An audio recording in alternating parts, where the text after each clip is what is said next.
कृष्ण कहते हैं अर्जुन, तत्वदर्शियों के अनुसार असत भौतिक शरीर जो है, ये भौतिक शरीर जो है इसका कोई चिरस्थित तत्व नहीं है, किंतु सत आत्मा अपरिवर्तित रहता है। उन्होंने इन दोनों की प्रकृति के अध्ययन से ऐसा कहा है। यहाँ गणों के गणेश जी कहने लगे, हे गणों, तुम मुझे इस नासवान शरीर को मारने की धमकी देते हो। अरे यह तो नासवान है, तुम मुझे मार भी दोगे तो भी मेरा कल्याण ही होगा। इस संबंध में गीता में भगवान भाव प्रदर्शित करते हैं, हतो वा सा प्रति स्वर्गे जितत्वा मोक्ष के महिम। जो पराय उपकार में परोपकार में अपने जीवन का परित्याग कर देता है उसको मोक्ष प्राप्त होता है। गणेश के द्वार न छोड़ने पर गणों ने शिव जी से कहा कि वह बालक द्वार नहीं छोड़ रहा है महाराज, अब क्या किया जाए। भगवान शिव ने कहा, गणेश जी के ऐसे वचन सुने और ऐसी बात सुनी तो भगवान शिव भी क्रोधित हो गए। अब तो महाराज वहाँ विष्णु भगवान भी उपस्थित हो गए, ब्रह्मा जी भी आ गए, इंद्र आ गया, सब देवता आ गए। सभी देवताओं ने सभी ने जो है प्रार्थना की कि भाई तुम बालक इस द्वार को छोड़ दो, भगवान शिव को अंदर जाने दो। लेकिन गणेश जी शिवगणों से कहने लगे, तुम शिवगण है तो मैं पार्वती का गण हूँ, मैं पार्वती का पुत्र हूँ, मैं माता की आज्ञा का पालन कर रहा हूँ, तुम शिव जी की आज्ञा का पालन करो। हे शिवगणों, तुम हट या विनय से भी बिना माता की आज्ञा से अंदर नहीं जाओगे। गणों ने पुनः समाचार सुनाया भगवान शिव को। भगवान शिव ने पुनः महाराज विष्णु भगवान को भेजा, ब्रह्मा जी को भेजा, सबको भेजा। अब विष्णु भगवान के साथ में गणेश जी का युद्ध होने लगा तो विष्णु भगवान के ऊपर शक्ति का प्रहार किया। विष्णु भगवान के ऊपर गणेश जी ने शक्ति का प्रहार किया और जैसे ही शक्ति का प्रहार किया तो विष्णु भगवान को पृथ्वी पर सुला दिया। गणेश जी महाराज ने अपने बल पर उससे विष्णु भगवान को परास्त कर दिया। लेकिन जैसे ही विष्णु भगवान को गणेश जी ने पृथ्वी पर डाला, उसी क्षण समय पाकर बाबा भोलेनाथ ने अपना त्रिशूल उठाया और त्रिशूल उठा करके गणेश जी का मस्तक घर से अलग कर दिया। गणेश जी का मस्तक घर से अलग हो गया। अब तो बिना मुंड के धड़ जमीन पर गिर पड़ा। आहा हा महाराज,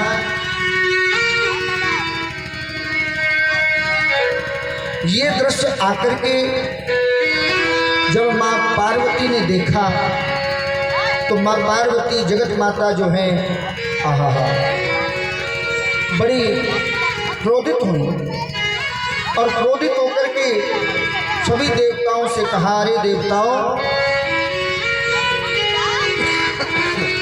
तुम सभी देवताओं ने मिलकर के मेरे पुत्र का वध किया है, तुमने अच्छा नहीं किया, मेरे लाल को तुमने मार दिया।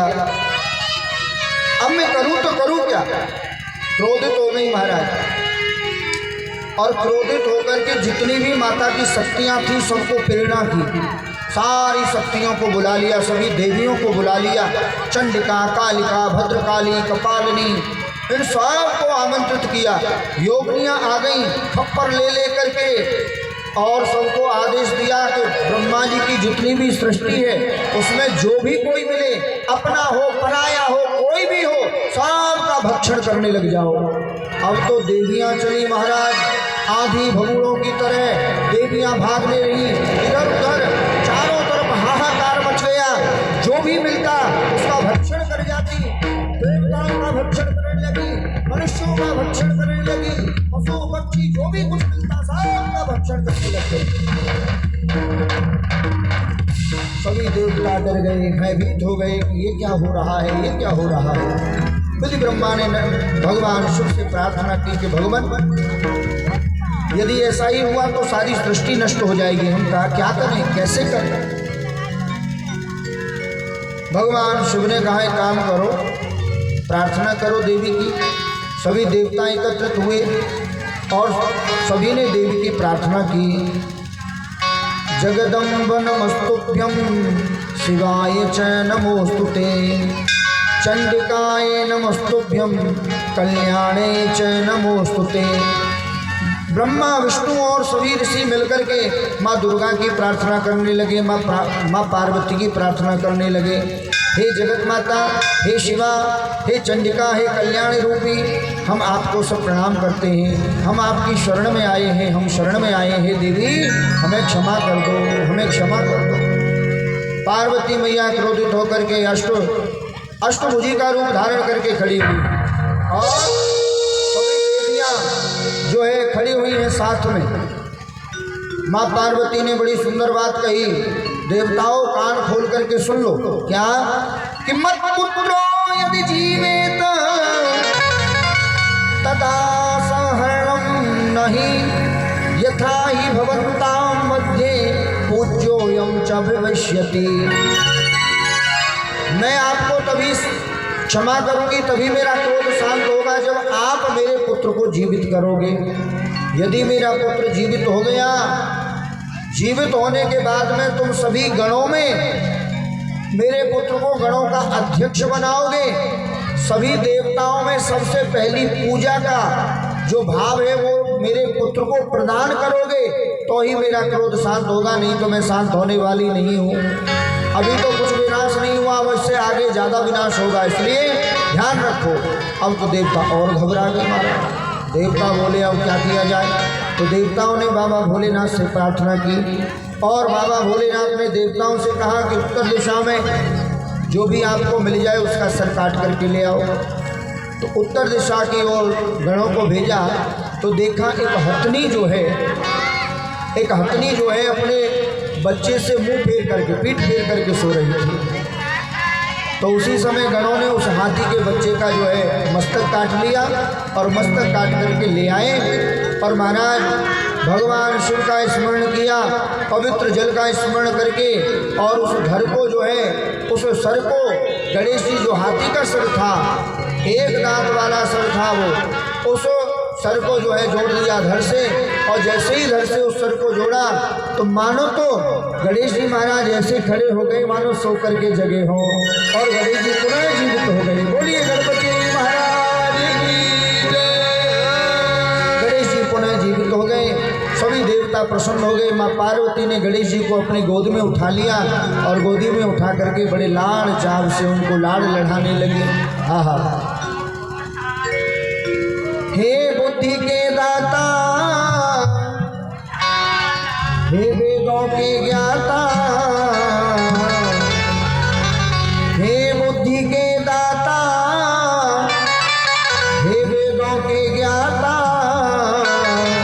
सभी लोग गाएंगे। हर तुम्हें वंदना, अब तुम्हें वंदना, ओ तुम्हें वंदना,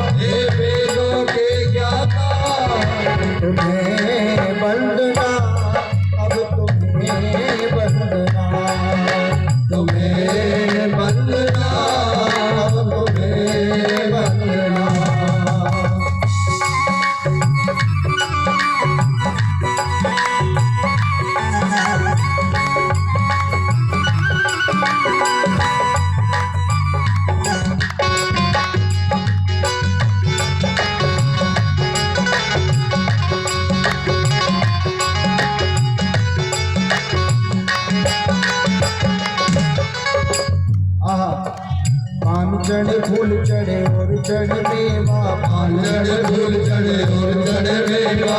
सभी लोग गाइए।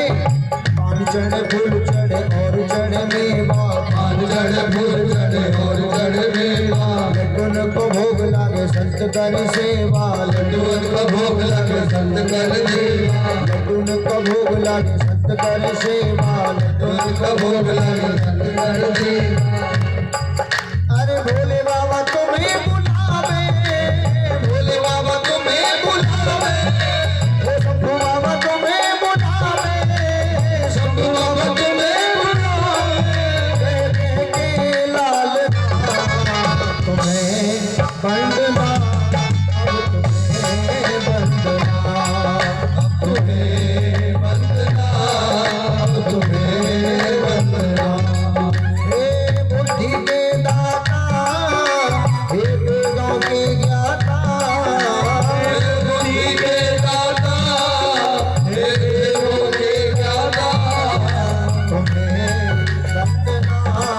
अब तुम्हें वंदना, तुम्हें वंदना, अब तुम्हें वंदना। जय हो।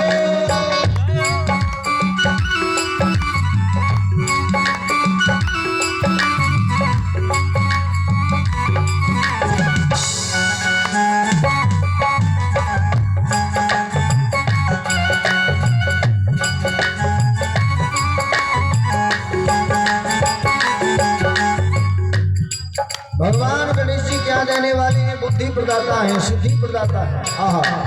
अंधे ने को आंख देवे, कोढ़ी ने को काया, अंधे ने को आंख देवे, कोढ़ी ने को काया, अंधे ने को आंख देवे, कोढ़ी ने को काया, अंधे ने को आंख देवे, कोढ़ी ने को काया।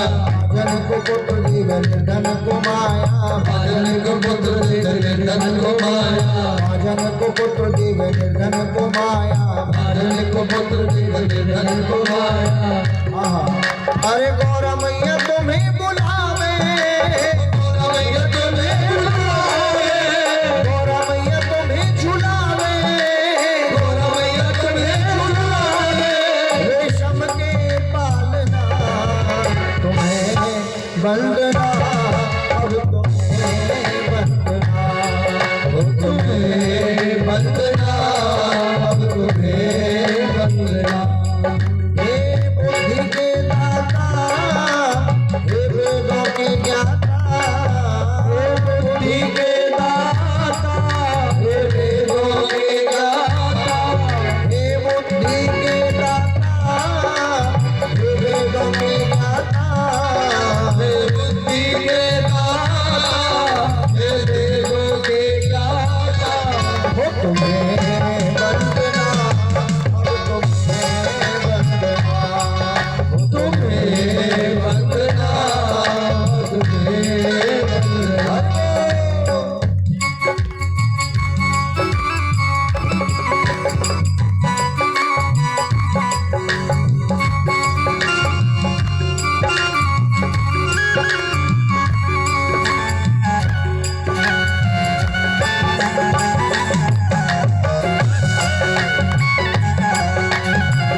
बोले गणपति महाराज की जय, श्री गणेश जी महाराज की। तो गणेश जी महाराज का प्रादुर्भाव हुआ और गणेश जी महाराज को सभी देवताओं में प्रथम पूजा का भाव प्राप्त हुआ। सभी गणों के ऊपर उनको गणाध्यक्ष बनाया गया। गणेश जी महाराज के बहुत सारे नाम, आहा, गजाननं भूतिगणाधिसेवतं कपित्थजम्बूफलचारभक्षणम् उमासुतं शोकविनाशकारकं नमामि विघ्नेश्वरपादपङ्कजम्। गणेश जी महाराज को जो सिंदूर चढ़ाता है, सिंदूर किन किन लोगों को चढ़ता है? सिंदूर हनुमान जी को चढ़ाया जाता है और सिंदूर जो है गणेश जी को भी चढ़ाया जाता है। गणेश जी महाराज के लिए जो सिंदूर अर्पण करता है, जो धूप दीप अर्पण करता है, नैवेद्य से उनका भोग लगाता है, और दूर्वा, दूर्वा माने घास जो होती है, धूप घास, धूप घास जो गणेश जी महाराज को अर्पण करता है, श्री गणेश जी महाराज उसकी मनोकामना पूर्ण करते हैं, सारी सिद्धि रिद्धि सब कुछ देते हैं, सब कुछ देने वाले हैं। श्री गणेश जी महाराज का हमको आपको सभी को जो है पूजन करना चाहिए आनंद से।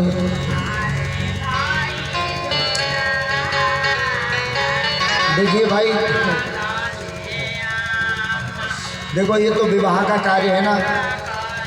कल हमारा विवाह का काम हुआ ना, हम लोगों ने खूब गीत गारी गाए कि नहीं, किसी ने रोका तो नहीं ना हमको।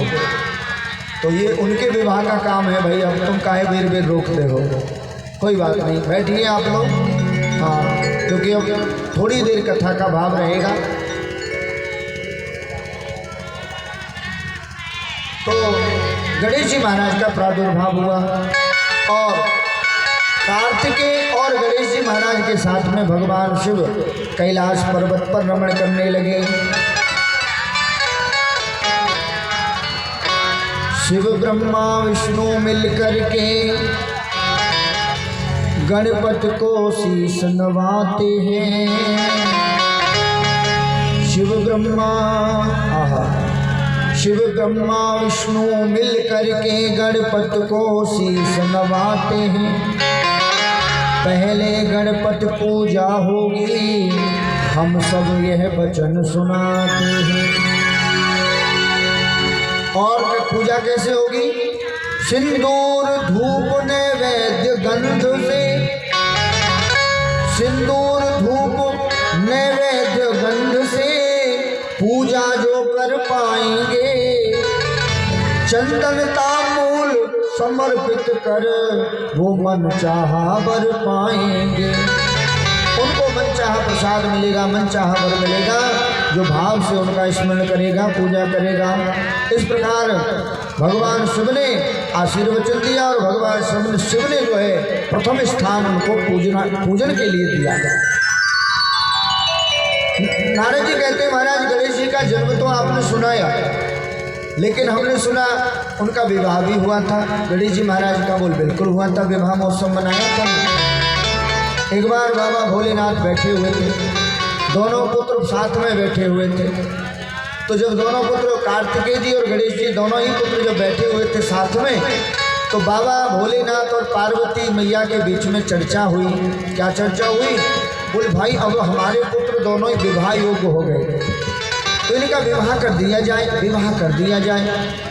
जब विवाह की बात सुनी गणेश जी महाराज ने और कार्तिकेय जी ने, तो दोनों ही पुत्र कहने लगे नहीं नहीं पहले हम विवाह करेंगे। गणेश जी बोले नहीं पहले हम विवाह करेंगे, कार्तिकेय जी बोले नहीं पहले हम विवाह करेंगे। दोनों में विवाद होने लगा, किसका विवाह पहले किया जाए। भगवान शिव ने निर्णय किया। भगवान शिव ने कहा बोले देखो इस पृथ्वी की परिक्रमा करके जो सबसे पहले हमारे पास आएगा, इस पृथ्वी की परिक्रमा करके जो सबसे पहले हमारे पास आएगा, हम पहले विवाह उसी का करेंगे। कार्तिकेय जी ने ये बात सुनी तो कार्तिकेय जी तो तुरंत वहां से चल पड़े। कार्तिकेय जी चल दिए पृथ्वी की परिक्रमा देने। गणेश जी वहीं खड़े होकर के सोचने लगे। गणेश जी ने कहा कि महाराज